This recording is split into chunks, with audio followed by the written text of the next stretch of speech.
Good evening, and welcome to another episode of the Big Ten Mafia on the College Football Mafia Network. We've got too many mafias in there. If we can get a mafia show, we will be set. I am Moan, of course, filling in for Sergeant Pickles this week and next week, and I think the week after. He is on a road trip with the family, seeing the mountains of Montana. He sent us some pictures. He looks like he's enjoying himself. Tonight, my co-host is the co-host who is always here, Becky Go Huskies, except when she's not here because she has a meeting. Right. Which happens to the best of us. Some of us, always 5 minutes before you get ready to leave for work, they say, we want to have a meeting. Could you clock out and let's have a meeting? So it happens. I am, of course, very happy with the outcome of this weekend. Ohio State had a bye, so I didn't have to worry about watching Ohio State's game. I got to watch every other Big Ten game. Some good, some bad. Becky, give me your thoughts of the week. We could probably have a proper discussion on who the worst team is in the conference. Yes. We still don't know who the best team is in the conference, but we are starting to see there is a group that is separating themselves, and then there's one team that kind of came back crashing down to earth. So. Yes. Let's go ahead and we'll take a look at the games that we had this week. I'll pull this up here. We'll go over the scores and the games, and then we'll kind of discuss who's a real contender, who's a pretender, and who is just awful. Yeah. Because there are some truly awful teams in the Big Ten this season. Which we knew. We knew. We thought. We knew there was going to be three tiers to this conference. God, did they ever separate themselves this weekend? Yeah, they are who we thought they were. Yeah. Let's start off with Alabama, Wisconsin. Now, this game got out of hand quick.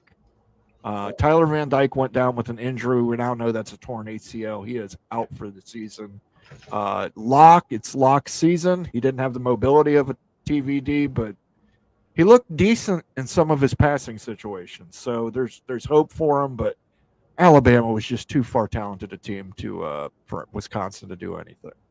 Yeah, the game was really good in the first half, and then it just went right downhill. Once that second quarter hit, and it was just done. I was like, okay. I think it was Alabama missed a field goal too, which is even funnier in that first quarter. Like this game, at that point, I was like, oh, we got a game. This is going to be close. No, typical Alabama. Eventually, they just wear you down, and that's pretty much what they did. But once Van Dyke went down, that was Wisconsin's game over. They don't have the same quarterback talent, and Alabama, they were fast. They were physical.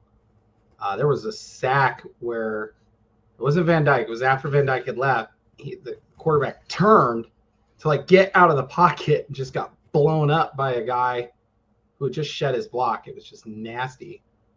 But yeah, I think it was the kind of game we thought it would be. Wisconsin was not.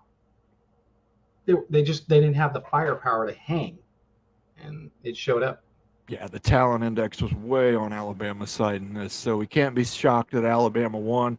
I'm a little shocked in the fashion they won. I thought Wisconsin would have put up a little better fight.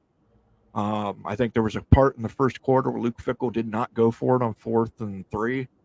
Chose to kick a field goal. They missed that field goal. I think at that point in the game, you're playing a number 4 team at home. You got to go for it, Luke. You can't play trestle ball against Alabama. It's not going to work. You got to play to win the game. Can't. You got to play to win. You have, like you said, top 5 team at your building. Beat them. There's only one way to beat them. You got to score. You got to score. You got to take it to them. And if you can't, you got to keep the ball as long as you can, because with the clock now running, it's limited options for Alabama to get back on that field. But I was just more or less surprised by how bad Wisconsin's defense is. It was bad. They're not good, but I would say that Alabama's offense is really, really good this year. Kalen DeBoer has not, I don't think they've fallen off from the Nick Saban era yet. So But we knew like, okay, how quickly would Alabama adjust to Kalen DeBoer's offensive style? Right.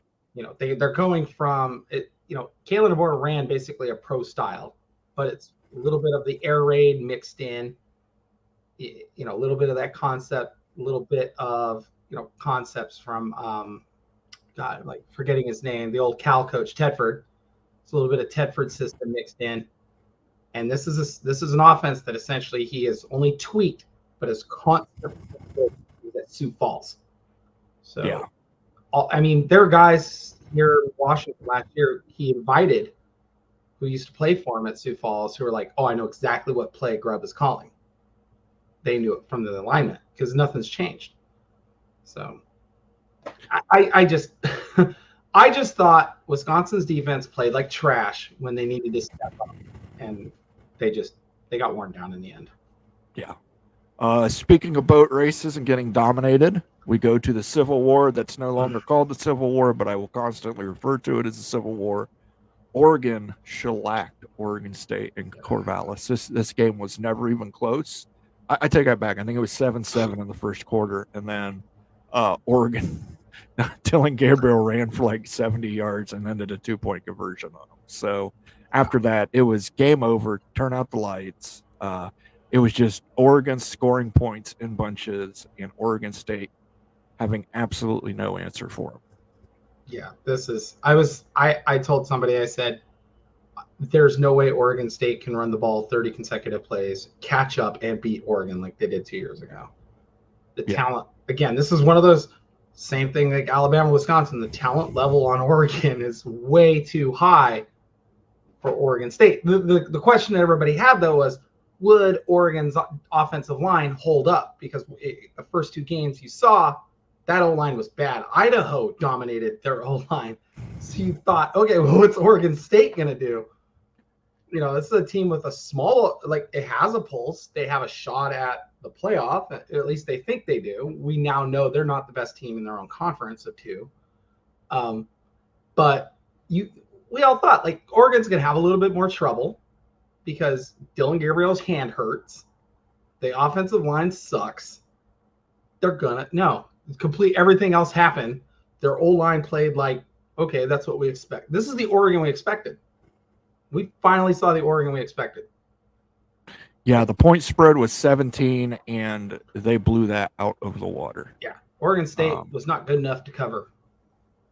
Yeah, that's it bad. just and is this the real Oregon? Has the real Oregon finally entered the chat?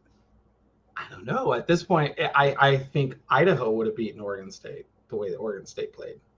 Like, that's the thing. Like, we keep saying this because Oregon, what was it they played last week? They played like a Mountain West school last week, wasn't it? Like, I can't remember who it was. They played Boise State. Boise State, who is I think personally is the top level team because they have the best running back in the country. They're going to run the ball. Oregon couldn't shut that down. Oregon beat them because Boise State special teams played as bad as like some middle school special teams do. Like, they're just bad. They couldn't fill their gaps. They couldn't stay in their containments, and they got boat raced because they didn't have the athletes to keep up. Well, Oregon State, it's at Oregon State. It's a rivalry. Crazy thing. No. Oregon said no. They called game in the second quarter. I've never seen that. Also, didn't know Dylan Gabriel could run like that. When he took off, I was like, that's not Dylan Gabriel. Oh, it is Dylan Gabriel. Yeah. Once he hit the perimeter, Oregon State had no solutions for them hitting the perimeter. They ran to the outside so many times and just blew past them. They just said, you know what, we're faster than you. Good luck. Yeah.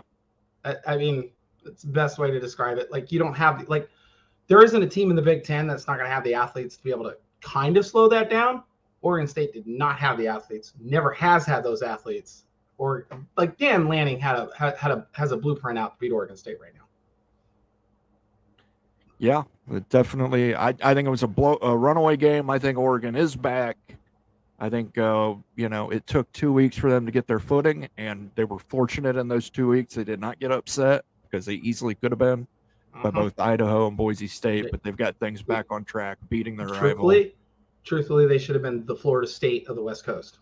because they truthfully should have lost both those games. They could have. And they still might have made the playoff. But speaking of playoff teams, our last year's national champion, Michigan, handily beat Arkansas State. The score might be a little lopsided. They gave up Arkansas State like 15 points in the fourth quarter. Yeah. But we have a quarterback change. Orgy is now the man after Warren threw 3 interceptions, I believe. Yeah. On Saturday. I mean, on a positive, he didn't have a single incompletion. That's true. He did not have a single incompletion, but only because other people from the other team caught it. So Sharon Moore announced it this week. Mm-hmm. Alex Orgy is now the starting quarterback at Michigan. 2 touchdowns, 6 picks is what he's thrown through 3 games, which is it's not good. It's not good. You can't and just be blunt. They weren't playing anybody who's good. Yeah, I didn't see what happened to Loveland. I know he went to the locker room. I did not get an injury update on him. If Loveland is out, that's a huge loss for that Wolverines team. That's a big loss. He's one of their biggest offensive producers in the passing game. So that will be huge if he is out. Notre Dame absolutely demolished Purdue. There's nothing to talk about with Purdue. Yeah, they're bad. They're really bad. And they hired Ryan Waters, who is a defensive coach out of the Illinois staff. They have probably the worst defense in the conference. Yeah, but it's not like he took over. This isn't a situation where, like, when Leonard left from Wisconsin, where you're like, oh, the pieces are there. You could still have a great defense. No, Purdue is already terrible. They were terrible defensively. In their defense, though, Becky, they were Big West champs the year he took over. They were. So he had a 7-5 team that were Big West champs when Jeff Brom left. But I just think it was a wrong hire. I think time will tell on it. The big thing is like, it's not like we're talking about powerhouses in the old Big Ten West. Like none of them were ever going to be capable of beating the top 2, even the top 3. I'll throw Penn State in there. The 3 best in the conference, none of those teams were ever going to beat them anyway. Especially not a game like that. But the other issue Purdue had, unfortunately, Notre Dame was embarrassed a week ago. Yeah, so they showed up. They showed up because they were pissed. And Notre Dame cannot make a mistake now going forward, because if they have 2 losses, I don't know if they can get in to the playoff with 2 losses, because they're an independent. They don't have the luxury of going 0-3 in non-conference play and then turning around and going 9-0, winning the conference, getting in. They don't have that luxury. So, and they have Clemson, Florida State. They have some big boy, and USC. They have some big boys on their schedule. So for them, they had to win this game. I did like, though, that Riley Leonard did not throw the ball very often. Yes, they got it to the running backs. They just, you know what, we're going to pound you. And then Riley Leonard even got to the edge and was scoring touchdowns. So, I mean, Purdue look like Oregon State, except worse. Yeah, worse. I think it's the worst defense. We'll get into the argument of who's the worst team in the Big Ten shortly. I think Purdue plays Oregon State, right? Oh, no, I think they're done with that.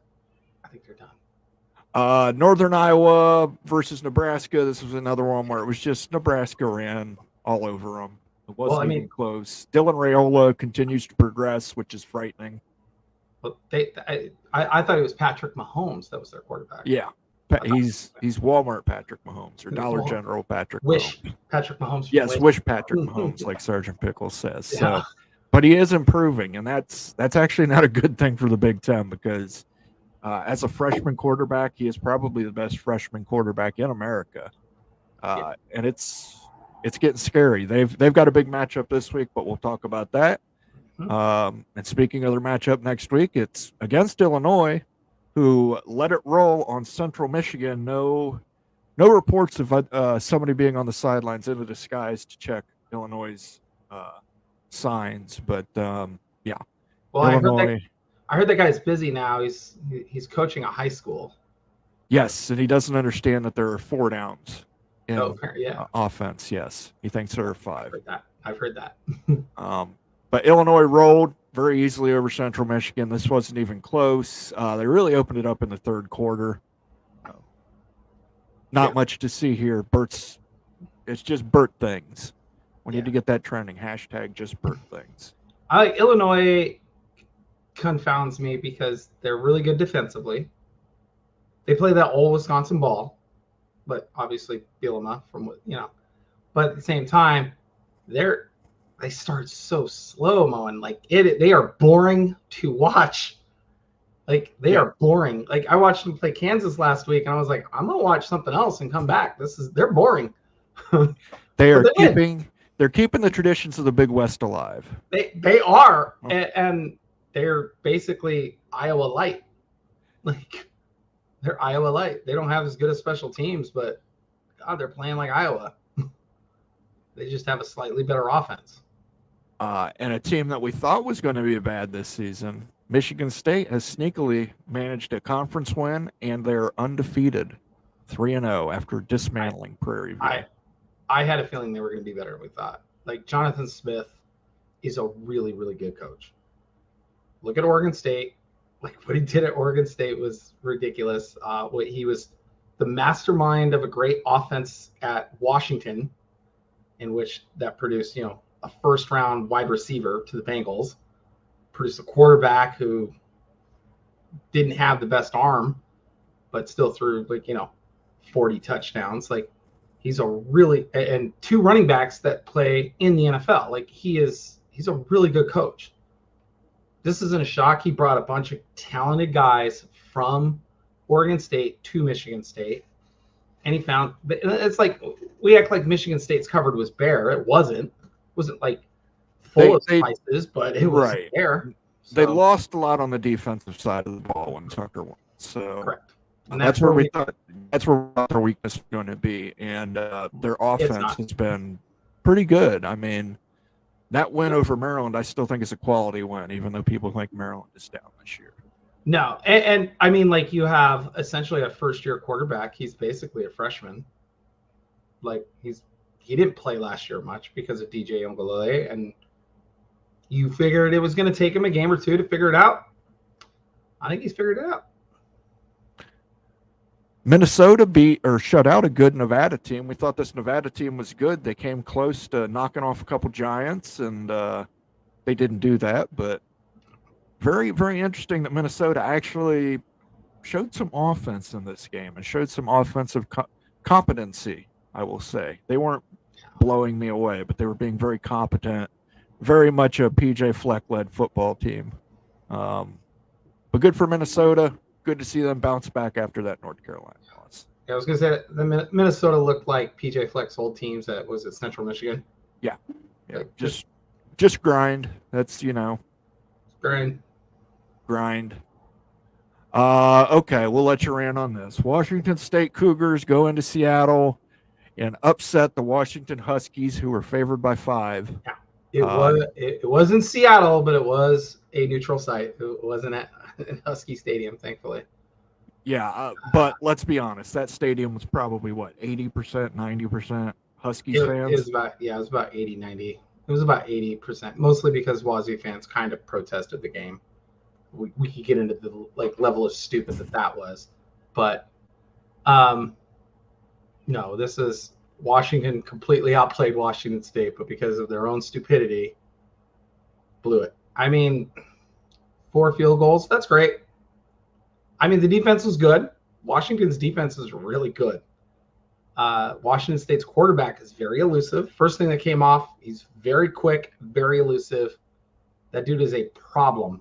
And I say this with all sincerity. If Washington State does not go undefeated, I will be shocked. Shocked. That team, they're good. They are a lot better than people thought. They're a lot better than I thought. Because I thought, well, you're bringing in a kid from Central Michigan or Central Arkansas. He's not going to be that good. No, the kid is legit. How he stayed under the radar like this is insane. But Wazoo has a bunch of guys who've been kicked off teams because they're quote unquote not good enough. And well, they came out and they proved it. Now, like I said, Washington did outplay them. Washington was the better team. but they're also their own enemy. You can't win a game with 16 penalties for 140 yards. You won the turnover battle, but again, 16 penalties. They just kept kicking themselves in the butt. We can get to the last play of the game, which was stupid as.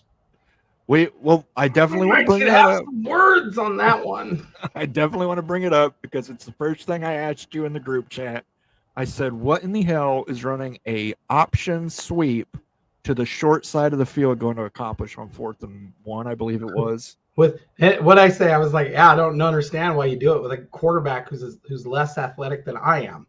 Yeah. Like, yes. 42, and I'm more athletic than this guy. I was like, everything about it was stupid. But he did say after the game, like, he overthought it. Okay. Today, he said in his press conference, well, it was there. We just didn't execute. Like that. Yeah. And a former quarterback, Hugh Millen, actually sent a text to one of the radio DJs, and they put it on Twitter. And he basically broke it down. No, if you look at it before the play starts, everything looks perfect. Like they have all the matchups they have. The only issue was Washington didn't bring anybody down to crack block. So that allowed the linebacker to come on and be able to like kind of stuff the hole that was created. They didn't bring anybody in to like actually crack block him. So they had the look. They really didn't execute it, but that's neither here nor there. You have a 230-pound, 5'9" running back who's a bowling ball. Just give him the football. Right. This is a Seattle Seahawks in the Super Bowl all over again. Yeah, I was gonna say I've seen this play before, and it's been 10 years. I don't want to see it again. Yeah, I swear to God, if in 10 years I do this again, I'm done watching football forever. So. I couldn't understand the play call. That ranks right up there with the Northwestern call from a week before. I don't know where coaches are getting in their heads so much. You're 1 yard away from the goal. Go for it with just a push. He should never have even called timeout. He should have, the worst case scenario, just take the penalty, move yourself back 5 yards, and give yourself a little bit more of an option.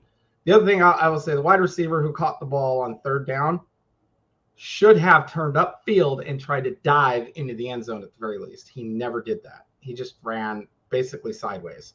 And it's like, no, turn a little upfield and try to get into the end zone if you can. But that's neither here nor there. Northwestern's up. Let's move on to Iowa.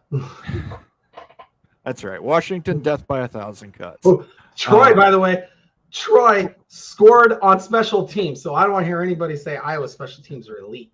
Yeah, and actually, I think at one point Troy was up 14-0 on Iowa. Yeah, and then Iowa scored 24 points unanswered before Troy came back with another touchdown. Yeah. But Caleb Johnson rushed for almost 200 yards. So you got to give Iowa credit. They've actually figured out that if you can't throw the ball very well, try and run the ball maybe. Yeah.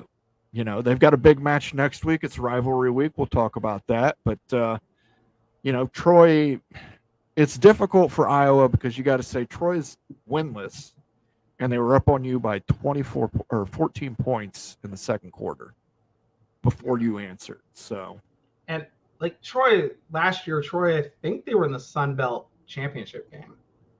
So, like, Troy's not a terrible G5. They're down this year. I have a friend who went to Troy, and he was like, yeah, we're just not going to be as good as last year. But it's not like, this isn't, they should never have been, this shouldn't have been a close game ever. Iowa should have blown the doors off, but because they can't play offense. Yeah. This is what happens. All right, moving on. Speaking of blowing the doors off, this brings us to our other candidate for worst team in the Big Ten. Indiana boat rolled UCLA at home. Threw all over them. UCLA's defense couldn't have stopped a fart if they wanted to.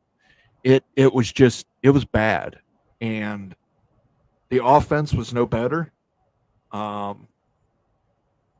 oh boy, they lose their defensive coordinator, they lose Chip Kelly, they hire a players coach, but apparently he's not coaching the players because it didn't look like any of them wanted to be out there.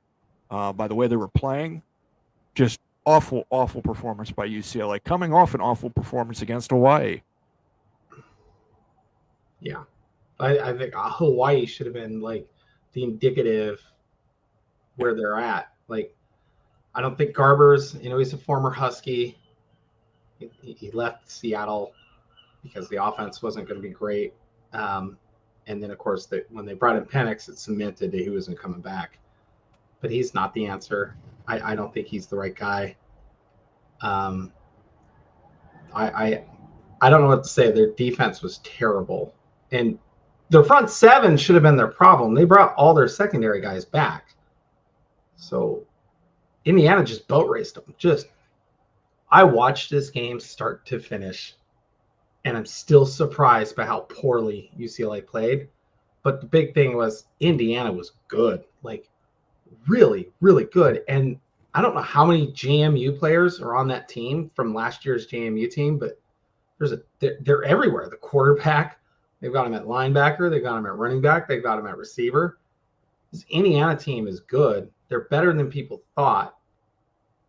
And I mean, when this guy finally gets I think the recruiting will pick up at Indiana if he can actually do good. He can't be one of these guys that does one great year and then everybody leaves and then it goes down. If they can keep the momentum, they're gonna be insane. But God, it's terrible. Yeah, as funny as it sounds, Indiana is still in the running for one of the top quarterbacks in the class of 26, I believe.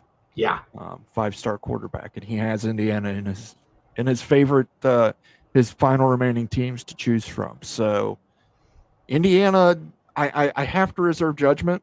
I want Indiana to be good. I do. I'd like for Indiana to be good. It's nice to see a bad team come back and actually make something of themselves, but they haven't played anybody yet.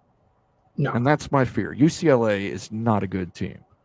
So until Indiana plays somebody, and I think the first real test for them, I think they've got Michigan, Michigan State, Nebraska, and Ohio State on the schedule. Yeah, so their next game, they're going to play home against Charlotte this week. Right. Then they're home against Maryland. They'll be at Northwestern. And then October 19th is the big game. They should be undefeated, playing an undefeated Nebraska at home. Because when Illinois might have something to say about that Nebraska being undefeated. Yeah. But I'm saying it could be a battle of undefeateds. And then after that, the Nebraska is where it gets tough, because then they have teams that can beat them that are a lot better.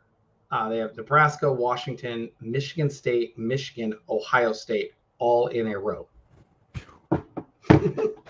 By the time they get to Ohio State, which is 1 week before they play Purdue, they may be beat up. Yeah, and as good as that Purdue team is, I think Indiana can win that rivalry game easily. I think Indiana's going to beat them by 50. Yeah, at least. They're going to go out and embarrass them. Yeah. You remember the Arizona State game a couple of years ago? Probably not, because it was probably on at 10:30 my time. No, it was 66-10 or some crazy thing like that. And that's that's what it's going to be. It's going to be we're going to drop 70 on you and walk away. Yeah, Indiana's definitely going to get some, because I think Purdue leads that series right now. Northwestern took care of Eastern Illinois. Not a whole lot to say there. We'll know more about Northwestern this week. Yeah, they did not run any stupid plays at the end. Maryland defeated the Virginia Cavaliers in a former rivalry game. These two were rivals in the Atlantic Coast Conference before Maryland came over to the Big Ten. Maryland took care of business. They were down early, but they poured it on in the second half. So very good to see for Maryland to bounce back there.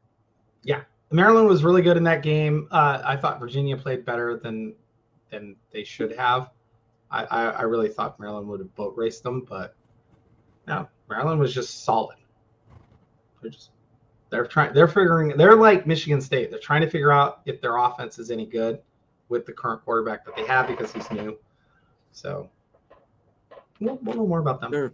They should have a solid defense. I was disappointed in their defense against Michigan State. Yeah, I was too. I liked how their defense came out this week, though. They clamped down on Virginia pretty well. A couple of mistakes, but easily fixed. All right, so let's take a look at some comments here before we jump into next week. Nathan Campbell says, hi, all of you. Hi, Nathan. Timothy Green, let's get ready for another great show. Thank you, Timothy Green. You're always here cheering us on. Daniel Gygax says, hello, everyone. Hi, Daniel. Daniel's probably not feeling really great after that backyard brawl. West Virginia cost me money and prestige. So, West Virginia broke. How can you be up 10 points with 4 minutes left to go and lose by 4? Yeah, I don't know. I love college football and I hate it. Bob Swanger is here. He says, hello, everyone. Good to see you, Bob. Steve Moser here saying, why so quiet? I don't know. I thought we were talking, but maybe you need to check your volume, Steve. Illini Ted, he's got a lot to be psyched about for this week. We'll talk about it. This show is bigly. Brasker Rascal, he's another one who has a lot to be happy with. Has something to look forward to this week. Yes. Is UCLA defense really that bad this year? Yes. Yes. Like, I mean, to put it in perspective, they graduated. Their front seven was probably the best front seven in all of college football last year. Like, they're two DN, their two rush guys were the best rush guys in the draft class. Like, they were good last year, and then now their defense coordinators he went across town to USC, and they graduated all those guys, and they're stuck with a few of the guys. The whole secondary came back, but secondary can't do anything when there's no pass rush. So the quarterback has all day to figure out where he wants to throw. And he did have all day. He sat back there and picked them apart. It was bad. Yeah. Coy says the offense and defense of UCLA is that bad. Yeah. It's not like, yeah. Not yeah, no. And the offense wasn't any good last year. So, like. Last year, they could fall that back on having a true freshman starter. And they could run the ball. Yeah. They ran the hell out of the ball last year. And I think, what's his name, the transfer from Ball State, is now a fullback for the Kansas City Chiefs. So. And Dante Moore transferred to Oregon.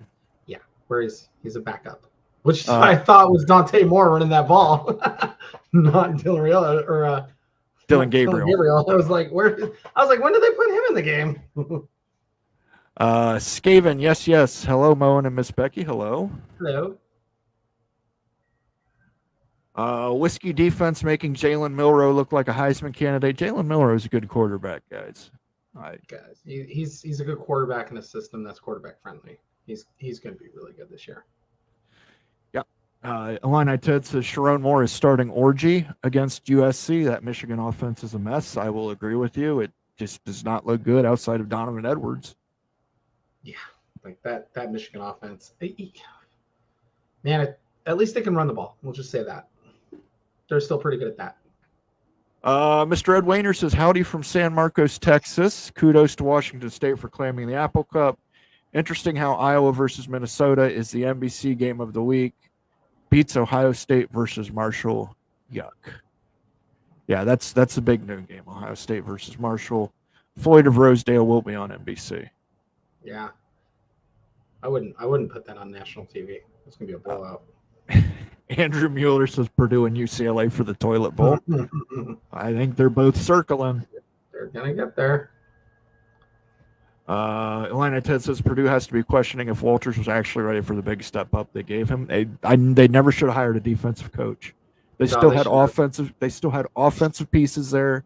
They should have went out and got an offensive coach. I don't know why they chose Walters. I thought maybe Teg Riley, young up and coming offensive coach. But whatever. Illini Ted, Purdue is always going to be basketball first, but their fans won't stand for them to be awful in football. Yeah, I'm old enough to remember when Purdue was good in football, guys. Yeah, I'm old enough to remember when UCLA was good. UCLA is the same thing. They might be a basketball school, but their fans do not tolerate a terrible football program. Yeah, look at some of the quarterbacks that came out of Purdue. They were considered the cradle of quarterbacks for a very, very long time. Yeah, UCLA has had some of the greatest athletes of all time playing football. Like from Jackie Robinson to Troy Aikman, they've had some talent. I don't even know where to begin with those two schools. Keep chopping, or a resident Rutgers fan says Cam Ward leaves and now Wazoo is good. Strange sport. No, I just think they just tailored the offense to the quarterback. Like Washington he's elusive. Washington just never kind of fit. Once they did finally figure him out, though, he was not that great. But it took him 3/4 of the game. Belichick could not figure it out. He just couldn't figure it out. So hats off to them. They played well. Illinois Ted says you don't have to like how Burt calls games, but he does a very NFL style game. He learned a lot from Belichick, so he will play field position and control the game. Boring, I guess, but effective. Yeah, as long as you win, just win, baby. No, I'm not. Like I said, I don't have any problem with how what Illinois is doing. They're just very boring to watch. Like very boring. But again, that's how they want to play. They want to play sloppy, and they want you to make mistakes, and they just want to keep the ball. So, fine with that. Tawtown Hawk says option to the short side of the field. That's the classic. Shut up. That's mean. I'm going to cry. Keep chopping. I will always remember that Illini 9 overtime thriller with Penn State. Classic Burt. And if I recall correctly, they did not hit the over in that game, or there was some weird betting thing where even though it was 9 overtimes, for some reason it just didn't. Yeah. Can't remember. Yeah, I think it was the over. I think it was the over. It was weird. It was really weird because everybody's like, yes, the over might come in. And then they just traded field goals or missed field goals. Illinois was perfectly okay with just grinding it. And Penn State was like, okay, we'll grind it too. Because Penn State's head coach can't think of anything other than to hand the ball off 100 times a game. Like, ugh. Got a quarterback who can throw. No, I'm going to hand the ball off because I used to have Saquon Barkley at one time. Keep chopping. Indiana says Indiana is at 23% chance to make the college football playoff. Special team. I'd chalk that up to how soft their schedule is. Yeah. But like I said, that stretch from Nebraska through Ohio State, that'll tell a lot about them. Right now, though, I'd pick them against Michigan. Just saying. Well, where Michigan's going. Mr. Morris says, fight on, guys. Bless Monday. You got a big game coming up this Saturday. I'm going to be rooting for you, Mr. Morris, as I root for everybody who plays against Michigan. Yeah, I'm not a fan of Michigan, but I'm not a fan of USC. But at the same time, I'm like, for the West Coast, beat them, please. Michigan hasn't beaten USC in 35 years. Come on. Let's make it 36. Let's make it 36. Shonsky says Indiana isn't going to be bowl eligible. I disagree. They'll get 6 wins. They're already halfway to 6 wins. I think they could end up with 8 wins. I think they'll be 6-0 heading into that game against Nebraska. Just being honest, I think they're going to have 7 wins. Like they'll find an 8th, but they definitely will have 7. Clay Johansson, you get to say this one, Becky. Go Blue. That's just the law. I wanted to ask Pickles, why didn't the wide receiver dive for the end zone on that second last play? I think Becky covered that pretty well. She did not understand it either. Yeah, we all asked that question, and we were like, I watched the game twice, by the way. That's how much of a glutton I am for punishment. Because I was at a bar watching it because I had things going on, and then I came home and watched the whole game after the Seahawks game yesterday. So I'm like, ugh. Nitwit says, let's put the dogs and cats to bed and go looking for dinner, folks. I think that's an old Keith Jackson quote. Yeah. Willie says 4 big and 4 SEC teams make the playoffs. Ohio State, Penn State, USC, and Oregon, plus the 4 from the SEC or anyone's guess. I would say Alabama, Ole Miss, Texas, and Georgia. That's it. I don't know if anybody's going to beat Georgia. I don't know. Georgia should. Somebody should. I mean, or Texas and Georgia right now, to me, I won't lie. Like, I don't know if anybody can beat them. I think Texas is a better team than Georgia, just personally. I think so too. We just saw it at quarterback. God, anybody see Arch Manning run like 60 yards for a score? I was like, I was like, yeah, you can tell his dad was the wide receiver in the family because if he got his uncle's genetics. He said he got his speed from his mom. Yeah, so, I think she was like a cross country or track yeah. star or something like that. So yeah, thank God. Walters was definitely the wrong move. I agree. I don't think he was the right hire for him. I'm one of those people like jury's out. Let's see if he can like recruit because it's the cupboard was kind of bare. Town Hawk says, I'm really not liking having to switch apps when watching the Peacock games. I'm less likely to switch between Peacock and YouTube TV. It's too easy to channel surf on YouTube TV. Your thoughts? I have a tablet that I open up Peacock on so I can watch the game on Peacock and leave YouTube TV on my big screen. Yeah, this was the first time I put the YouTube TV on my tablet and had Peacock on the TV. Right. That's when I got home. I got home in the third quarter. So I watched it, and I was like, trying to watch 5 games at once. It's not easy. I missed a little bit. Thank God. This will be near and dear to your heart. Refs in the LSU versus South Carolina game should be arrested for theft. Yeah, lots of bad ref calls this weekend, especially those that favor the Kansas City Chiefs. I will say no more. If that's pass interference. I don't know what pass interference is anymore. I thought some of the penalties on Washington were very ticky-tack. And a friend of mine who went to Wazoo, who I was watching the game with, he was like, whoever the guy is with the H next to the Wazoo sideline, he was constantly calling penalties on Washington. Constantly. He was those were Big 12 refs, correct? They were Big 12 refs, yeah. Okay. So, it's fine. I'm okay with it. It's not the reason we lost. We lost because we're stupid. We should have won that game 35-24. Keep Chopping says, Orgy reminds me of the QB Rutgers cut, Gavin Wimsatt. He can run. But I mean, Wimsatt we'll see. It's going to be a hell of a start for him. He got one of the worst pulls to be a starter in. So, yep. Clay Johansson says, Illinois has to build a winning program. It's been a while since Illinois win over 7 wins a year. Hopefully, his name is Burt. Burt can do that. Making Illinois a bowl team every year is a good thing. I think Illinois is going to be good. They're going to be good for a while. I don't know how he failed at Arkansas. I'll just be blunt. I don't know how he failed at Arkansas. He probably wasn't supported at Arkansas, and he did not run a very SEC conducive offense and defense. No. And I get that, but it's he's always been able to running. He can churn out. He's a running back factory.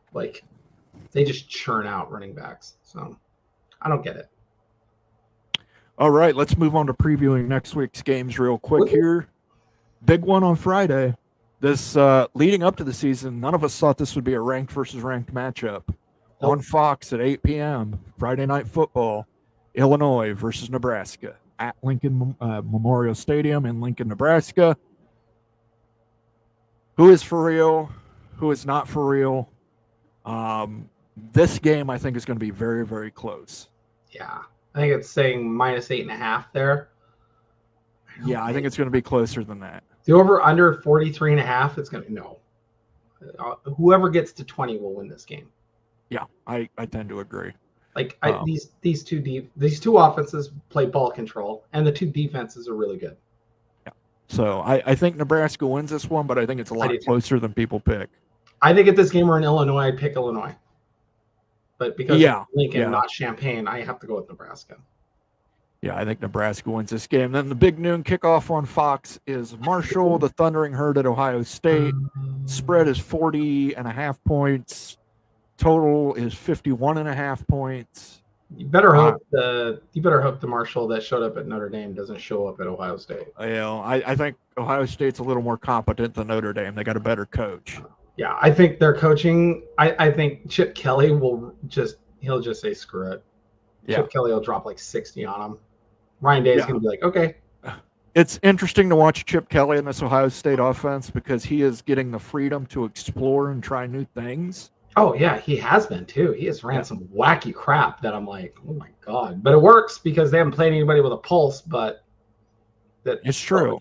They're not playing anybody with a pulse this week, but still, I mean. Yeah, this should be an easy win. I see a lot of people upset that this is a big noon kickoff. This is one of those things where the networks get to make their draft picks, guys. So they want to get to Ohio State now because they want to have the option saying, hey, we got there. They don't know what the rest of the season is going to look like. So then now that Illinois is really good, guys, they may have to go to Champaign. So won't that be something? Next up on the slate, another one that, Charlotte at Indiana. This isn't going to be close. Nope. Indiana, they've only got Indiana favored by 28. I'm taking Indiana all day. I think they can win by 49.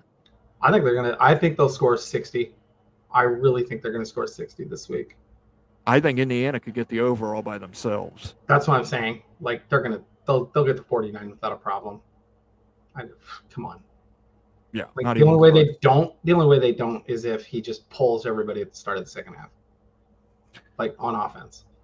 But even then, they'll probably still score 49 in the first. They'll probably, they'll just pull a Tennessee. They dropped 37 in the first quarter, or wherever it was this week. Yeah, that was awful. I was bad. I have friends who went to Tennessee, and I was like, "What are you guys doing?" I'm like looking at my phone. I'm on a date, and I'm looking at my phone. I'm like, "Oh my god." Tells you how it was. It's come on, you gotta show a little class here. Maryland plays Villanova. Villanova is undefeated in this game. There is no line on this game, but it is at SECU Stadium in College Park, Maryland. So I think Maryland should be able to handle Villanova pretty easily. I mean, Villanova's a good FCS program, but Maryland should be able to handle them. It'll be close. I think, there's no spread because it's FCS, but I think it'll be close. Do we want to talk about that one? And speaking of sacrificial lambs that get blown out, Kent State is playing at Beaver Stadium against Penn State. The spread is 49.5 points, guys. Will Penn State even score 49? The total is 55.5. Yeah, but Kent State can't score it against anybody, it seems. That's what I'm saying. But will Penn State actually score enough points to hit the 49? I don't even think Penn State's going to cover. I think Kent State will cover just because Penn State's coaching staff doesn't like to run the score up. Yeah, but they're coming off of a bad win against Bowling Green. I think they want to send a message job. I think Penn State might cover on that. I might think they might let loose that offense a little bit. Yeah. Then the big game of the weekend, or to me, the big game of the weekend. I think it's the big game. It's the big game in the conference. 3:30 p.m. on CBS. These longtime conference rivals, USC versus Michigan. I don't think any team outside of the Big Ten has played Michigan more than USC. No. Just from all the Rose Bowl appearances. Maybe Notre Dame. USC's coming in there undefeated. Michigan trying to find their way, starting Orgy at quarterback. The spread is only 5.5 favoring USC. I think that's a fair spread. Michigan's defense isn't terrible. USC's offense is really, really good. And I think Michigan's not as good as LSU, like nowhere close. And LSU's not like great. I like this. I like the over-under. I think it's a 27-20 ball game, 27-24 kind of thing. I think it'll look but we don't know what we're going to have for the quarterback. This is the only issue now that I have. I think if the previous quarterback was there, that we get that, but we have a new quarterback. I think they're going to throw the ball a little bit more this time. I like USC to cover here. Oh, I love USC to cover here. I would see USC winning by maybe 13 points, possibly. I just don't think there's enough offensive firepower from Michigan. No, that's what I'm saying. Like, I think if USC can score 30, I think they're going to win. Yeah. Like, done. Oh, definitely. Like, done. If they score more than 25, USC's going to win. Michigan has to keep them below 20 to even like stay in the realm, because USC's going to give up some yards. Their defense is better this year. It's not great, but yeah, this is going to be a fun one. I fully expect a lot of trash talk too in the game, so there's going to be penalties.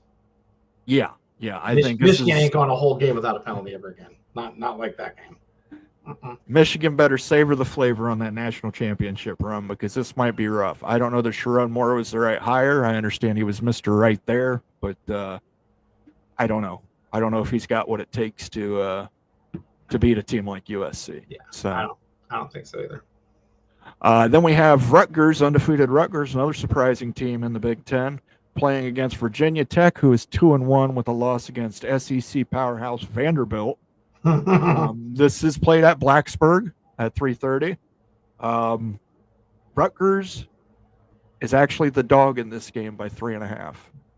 They got it at 3 on here now. That's insane. 45.5. I mean, these are old Big East rivals right here, Moen. Yeah, I think I like Rutgers in that matchup. I like Rutgers in this matchup. But I do feel bad. I think Rutgers is walking into a little bit of a buzzsaw. They're going to have to overcome probably a early, like, Virginia Tech's going to come out punching because they lost to Vandy. They have to. Like, they're going to have to prove that they could play with another Power 5 program. So, yeah, it's not going to be a good look for Virginia Tech to lose to Vanderbilt and Rutgers, who are, we're considered at least historically seen by the general public as the punching bags of their respective conference. Yeah, great. Then we've got UCLA. They're going to be losing to LSU this week. It's a night game in Baton Rouge. Oh, no, it's 3. Yeah, it's 24.5 points. Give me LSU in those points. Give me LSU. LSU's going to hit the over on their own. Yeah, I think so. This is going to be a massacre. I think UCLA. When was the last time LSU lost a night game in Baton Rouge against a non-conference opponent? I don't think it's ever happened. I don't think they've ever done it. At Baton Rouge. I can't remember at Baton Rouge. I don't think it's ever happened. I watched a Washington team that was better than this UCLA team. It would be, 10 years ago, 12 years ago, walk into LSU on a night game, and that LSU team wasn't the best LSU team. They were good, not great. And they got buzzsawed. Like, yeah, UCLA is going to get boat raced. Like, this UCLA, we'll be wondering, like, I think their Kelly at LSU is going to ask, where do the fans go at halftime? Well, yeah, they left. This game sucks. Then we got Northwestern against Washington. This is at Husky Stadium in Seattle. Spread is Washington is favored by 11 points. Mm-hmm. I think Washington wins I think they win by 13. I'm not saying that Northwestern's bad, but I don't think they have the talent to keep up. I'm only giving one. Boy, this is the battle of the worst play calls in college football this season. I do think Jed Fish he already threw that play away. So let's get that out there. But I think Washington's going to go back to what they've had success with, and they're not going to get tricky or anything like that. I just feel really bad for Northwestern in this. Plus, that stadium's going to be rocking. I like how tickets are $9, by the way, because we got a whole bunch of tickets back from Northwestern. So I'm going to say this. I think this comes down to Northwestern. It'll be 3rd and 1 with a chance to win the game, and they'll run a quadruple flea flicker for no reason at all. Just to have a bad call on there. I just really feel like Northwestern's going to try to just pound the rock, and it's not going to go as well as they like. Which is something that Northwestern actually could do, unless it's a 3rd and 1, and then you call. Oh no, they're gonna call a flea flicker. Yeah, a flea flicker, for no reason. For nothing. Then we've got the Floyd of Rosedale Trophy, Iowa, Minnesota. This takes place in Minneapolis. Does Iowa bring Floyd home? Yeah, I think they do this year. Sorry, Greg. I think this is going to be a thrilling game. I would be shocked if it gets the over-under is 36.5. Take the under. I could easily see this being a 13-10 game. I absolutely see a 13-10 ball game. And I bet you Iowa scores on special teams, on a kickoff or a punt return. Or they're going to score a defensive touchdown. That's how they're going to win the game. Because Minnesota allowed that one last year.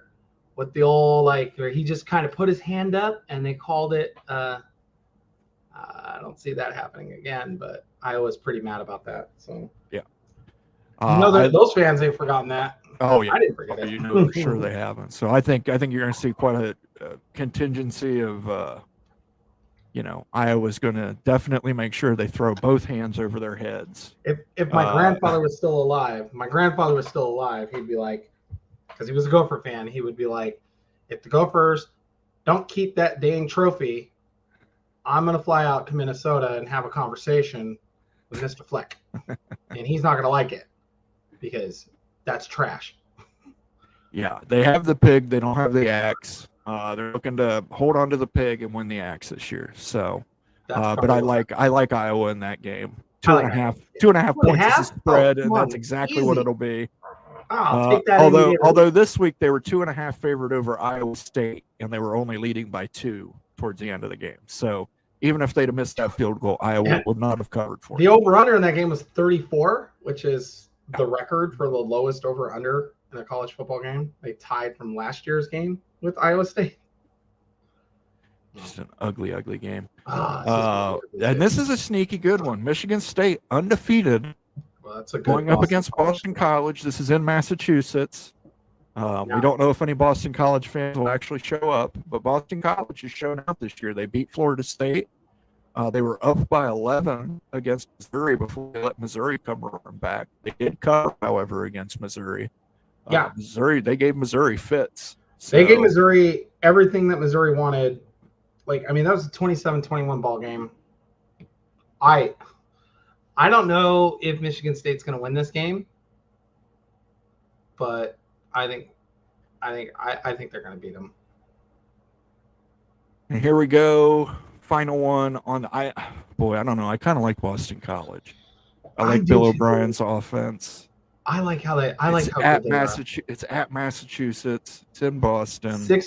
Boston College 6.5. I think Michigan State's going to cover that. I think Michigan State's going to cover, but that would mean they won. So. Well, let's see. We'll say Sparty on. We don't know for sure if that's going to happen, but we'll root for Sparty. I'll root for Sparty because of the conference, but I'm telling you, Boston College may be playing. They're going to be in play for the ACC championship game. I really think they will. Speaking of which, we have on football drills, they call this best on best. I guess we'll call this worst on worst. The worst Pac-2 team versus the worst Big Ten team. In my opinion, Purdue. Oregon's favored by 4.5, by the way. That's funny. That's funny. Who does enough to not lose? Well, I think Purdue. See, the problem with Purdue is they have more talent than Oregon State. The question will be, does Oregon State come out pissed or does Purdue come out pissed? Who's going to come out madder? Because they both got embarrassed at home by nationally ranked teams, by rivals. Like, I'm taking Oregon State here. I'm sorry, Purdue. You're not good enough. You're not going to beat them. They're just better than you right now.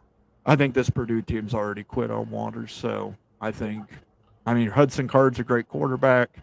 He transferred there with certain promises. They have not put the talent around him. He needs to succeed. I think the team's just quit on him. But just from watching that game against Notre Dame, they just quit on him. I don't think they give him any respect, but we'll see. It's on the CW network. It's got nationwide coverage. The whole world's going to see it. Yep. So we'll see, but that's a look at this week. So not a lot of great games. The most intriguing though is USC, Michigan, Illinois, and Nebraska. But the most intriguing one is that Purdue Oregon State game.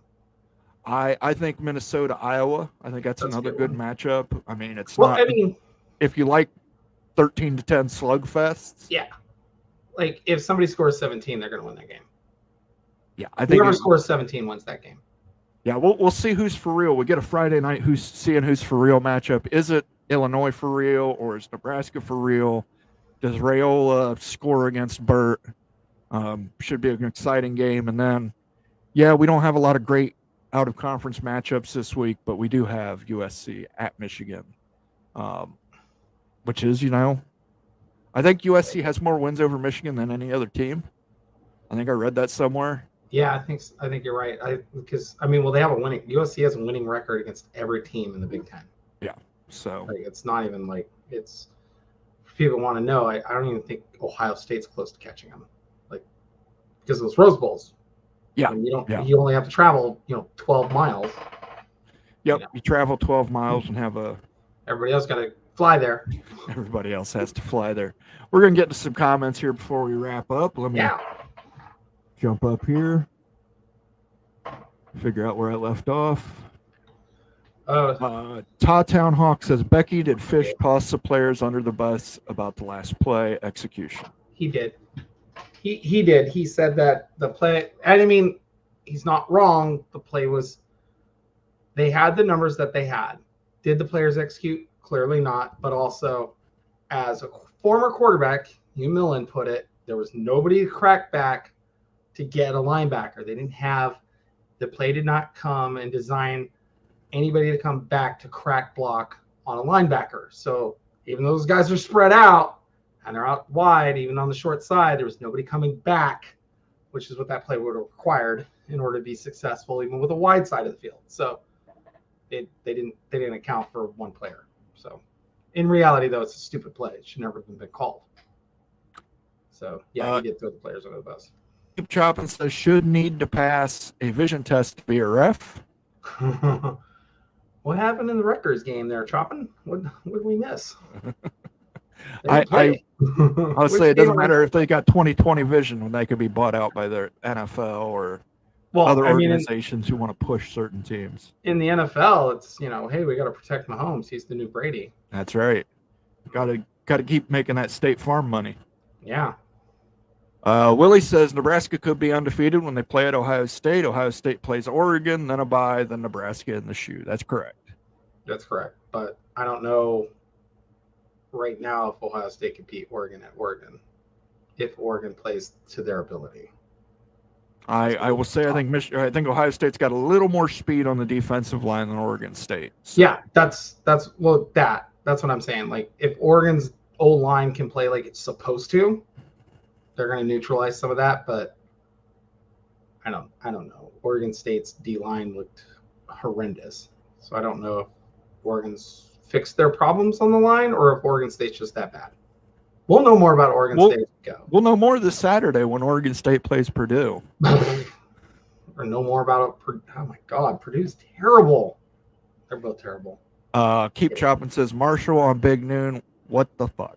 Well, it's Ohio State on Big Noon is the actual thing. That's the reason they wanted to go there was because it was Ohio State. If it was Marshall Purdue, it would not be on Big Noon. They're 100%. They're going to go to Eugene. They just want to make sure they got to Columbus at least once this year. And that's how you ensure it. Just put them on. Yeah, but if they go to Eugene for that Oregon-Ohio State game, that game can't kick off at noon Eastern. I know. That's the problem. So, yeah. They're doing Big Noon at like USC or something like that. They were planning on it. I don't know how they're going to work that. That's interesting. It's an interesting concept, but they're going to want to be there for that. Tennessee scored 65 first half versus Kent last week. Yeah. Mm-hmm. It was bad. It was ugly. Let me just say this. Penn State isn't going to do that because, God, it was 30-0 when they kicked an onside kick. Tennessee did that at up 30. Like, Penn State's not. As much as I laugh about that because I think it's hilarious, Penn State's not going to do that. There's no way. No way. Yep. Clay Johansson says, no matter what, Ohio State gets over 4 million views against anybody. That's true. It's true. Top brand in college football. Yeah. Keep Chopping says $4 tickets for Maryland. Yeah. There were $9 for Washington against Northwestern, but it's not exactly the hottest ticket because it's Northwestern. And we got a bunch of tickets back. So USC will win by 10 or more. I want you to be right, Willie. I want you to be right. I just don't know if you will be right. Willie says USC plays Penn State in the Coliseum. If they beat that team up north, they could be in the league title game. Yeah. Absolutely. Penn State or USC also has to play. I think they have Oregon on the schedule, and so good luck. Scavin, yes, says, sorry, missed your pick, Mom, but who did you take, Nebraska or Illinois? I said it's going to be closer than you think, but I think Nebraska pulls it off. Yeah, that's what I'm saying. I think Nebraska just wins it. They have Patrick Mahomes, Moen. Yes, the refs from the NFL are going to come call that game because that kid is the future of the NFL, and he can't lose a game because I'm not upset about that Bengals game from yesterday. By the way, I clearly.